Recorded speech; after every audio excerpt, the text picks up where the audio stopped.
Baik, bismillahirrahmanirrahim. Assalamualaikum warahmatullahi wabarakatuh. Perkenalkan, saya Sri Astuti, saya dari tingkat 2B Keperawatan dari Poltekkes Kemenkes Tanjung Pinang, Provinsi Kepulauan Riau. Baik, di sini saya sedikit akan menjelaskan tentang asuhan persalinan. Tugas ini untuk memenuhi mata kuliah dari Ibu Fidiah Aminin SST MKes. Pada kali ini saya sedikit akan membahas tentang asuhan persalinan yang terdiri atas skala 1, skala 2, skala 3, dan skala 4. Yang pertama saya sedikit akan menjelaskan tentang skala pertama atau skala 1 atau yang disebut dengan pemeriksaan dalam dan dalam pemantauan pembukaan. Skala 1. Skala 1 ini persalinan dimulai sejak terjadinya kontraksi uterus dan pembukaan serviks. Kemudian hingga mencapai pembukaan lengkap sekitar 10 cm. Persalinan skala 1 ini berlangsung hingga 18 sampai dengan 24 jam dan terbagi menjadi dua fase. Yang pertama yaitu fase laten dan fase aktif. Yang kita akan membahas pertama yaitu adalah fase laten atau fase laten persalinan. Fase laten persalinan ini dimulai sejak awal kontraksi yang menyebabkan penipisan dan pembukaan serviks secara bertahap.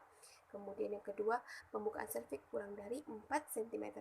Kemudian biasanya berlangsung di bawah hingga 8 jam.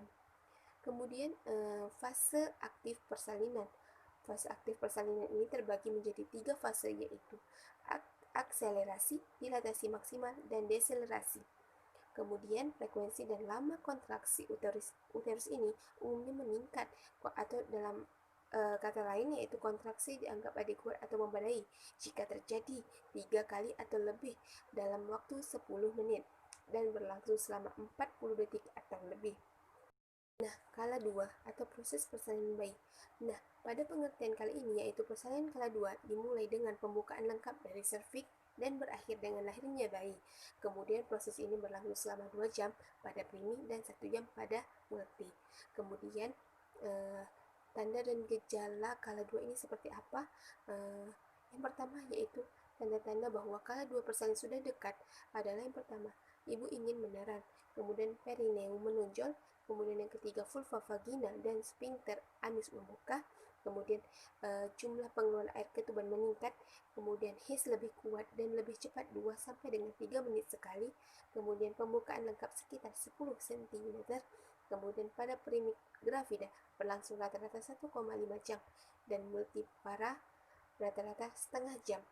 Dan yang ke-8 yaitu pemantauan. Pemantauan ini bisa dibagi dengan tenaga atau usaha mengedan dan kontraksi uterus, kemudian janin atau penurunan presentasi janin dan kembali normalnya detak jantung bayi setelah kontraksi, kemudian kondisi ibu sebagai berikut. Seperti apa kondisi ibu? Yang pertama yaitu kemajuan tenaga persalinan, usaha mengedan palpasi kontraksi uterus dalam artian kontrol tiap 10 menit, frekuensi, lamanya, kekuatan. Kemudian kita cek bagaimana kondisi pasien, periksa nadi dan tekanan darah selama 30 menit, respon keseluruhan pada skala 2. Yang pertama yaitu keadaan dehidrasi, perubahan sikap atau perilaku, kemudian tingkat tenaga yang dimiliki. Kemudian kondisi janin penumpang, periksa detak jantung janin setiap 15 menit atau lebih sering dilakukan dengan makin dekatnya kelahiran. Kemudian penurunan presentasi dan perubahan posisi. Kemudian warna cairan tertentu. Bagaimana sih mekanisme persalinan normal ini? Nah, yang pertama terdapat beberapa fase. Yang pertama yaitu kita akan membahas tentang penurunan kepala.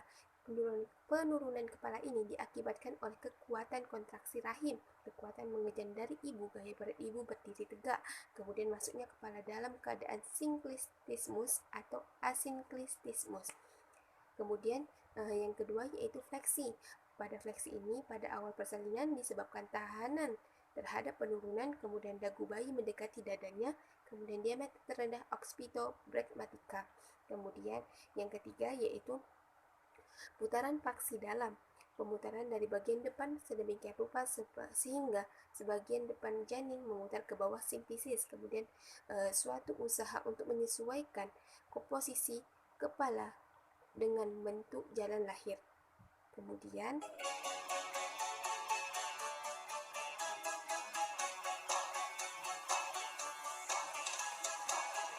sebuah kisah yang terjadi di dunia. dimulai setelah lahirnya bayi dan berakhir dengan lahirnya plasenta dan selaput ketuban. Kemudian berlangsung tidak lebih dari 30 menit atau setengah jam. Kemudian disebut dengan kala uri atau kala pengeluaran plasenta. Kemudian peregangan tali pusat terkendali atau disebut dengan PTT.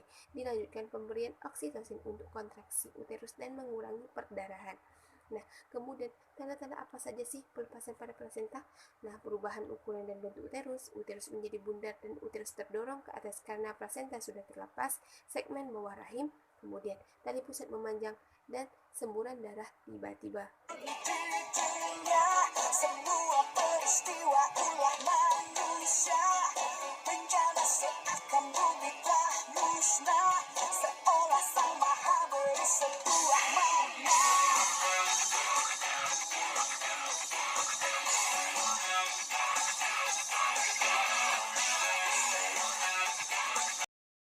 Selanjutnya kita masuk dengan kala keempat.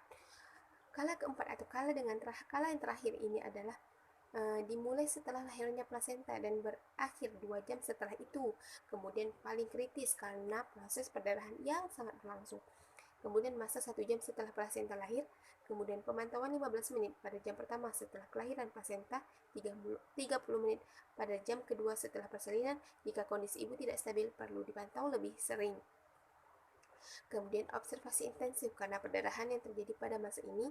Kemudian observasi itu yang dilakukan adalah tingkat kesadaran penderita, kemudian pemeriksaan darah vital, kontraksi uterus, perdarahan dianggap masih normal bila jumlahnya tidak melebihi dari 400 lebih.